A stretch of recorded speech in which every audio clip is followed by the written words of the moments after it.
Hello everyone, I'm Iizuka, the producer of Code Vein 2. And I'm Yoshimura, the director of Code Vein 2. Today, we'd like to give you a deeper look into the information from the trailer we recently released. We hope you enjoy it. This is the iconic emblem we used in the previous game. But the design has been changed for this title. The mask is now the ogre-type mask from this new game. Next, regarding the blood-draining equipment. In the last game, Revenants used equipment called blood veils. These doubled as armor and were used to drain blood from the lost, who were Revenants that had lost their sanity. In this title, this equipment exists for the Revenant hunters, who were originally human, to artificially perform the act of blood draining. This allows them to activate Forme, used by Revenants, giving them the power to fight back.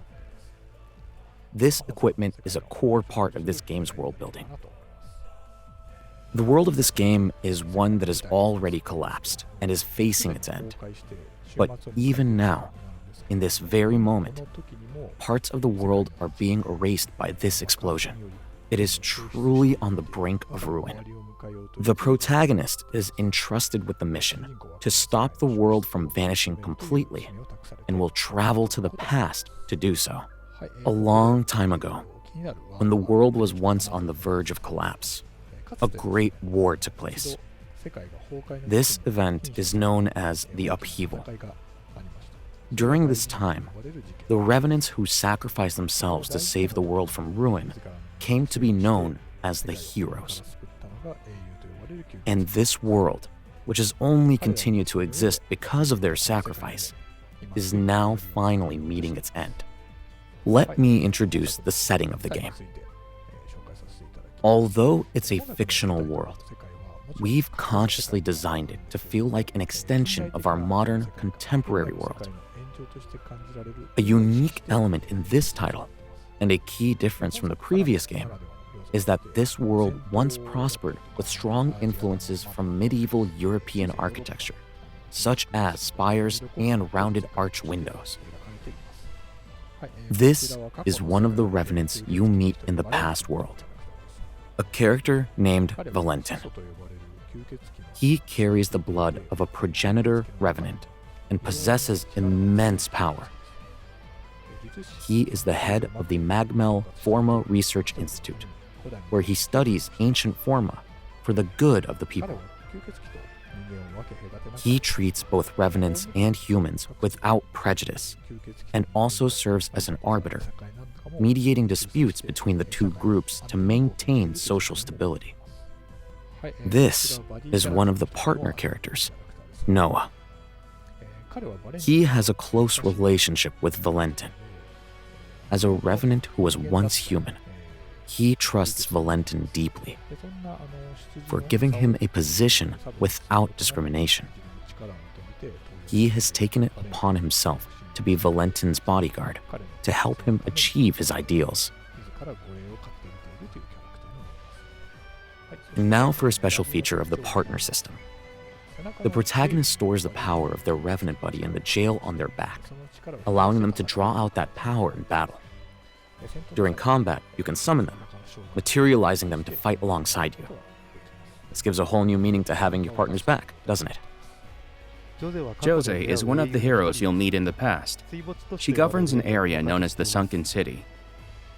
Jose carries the burden of a past where she was unable to stop a disaster that struck this city. Driven by that responsibility, she protects the surviving Revenants and humans, personally leading the charge in battle. This area is where a catastrophic event known as a resurgence occurred in the past.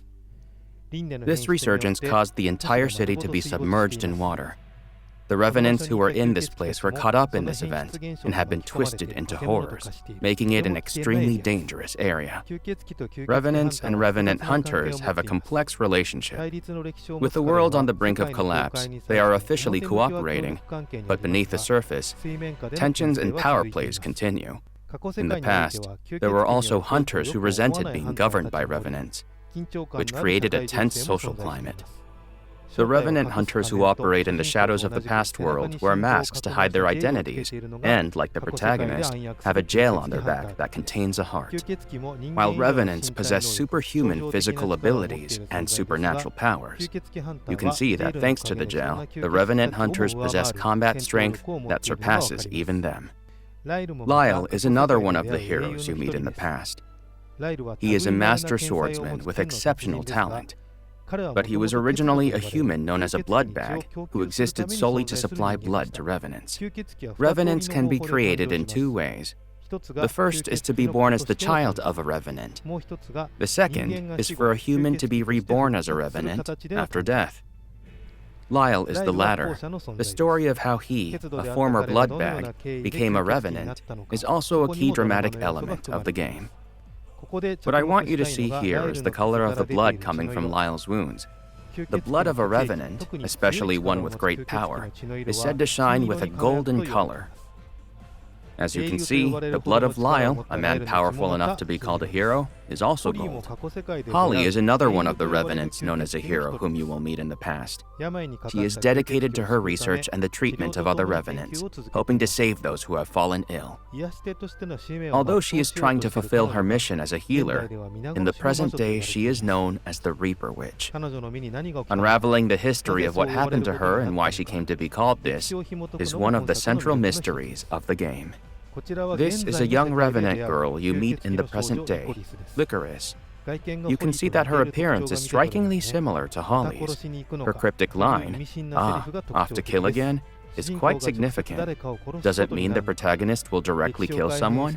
Or is it suggesting that altering history will lead to that result? Her connection to the story and her relationship with Holly are both things we want you to look forward to.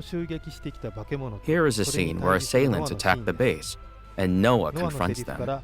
From Noah's line, we can infer that this horror was once someone he had a relationship with. It's an unstable and dangerous world where even those you hold dear can be transformed into horrors. This is a shocking scene. In the established history of the present day, Noah confronted the attacking enemy, and they fought to a mutual end, and in doing so, the island was saved. Using your power, you can change the history where Noah died. However, in this game, careless interference with history is not recommended. The character Lavinia can sense alterations to history.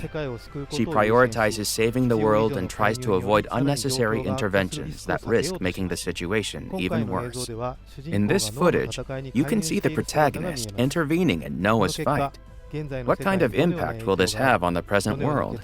What kind of conclusion will this lead to? We hope you'll see it for yourselves. You have the power to intervene in history, a power that could potentially save people who are suffering or find themselves in tragic situations. At the same time, you risk straying from your primary mission of saving the world. A powerful foe you once defeated might be revived, or an even greater threat could be born. Will you intervene based on your emotions, or will you prioritize your original mission? That decision is left entirely to the player. We hope you look forward to experiencing the drama of altering history in Code Vein 2.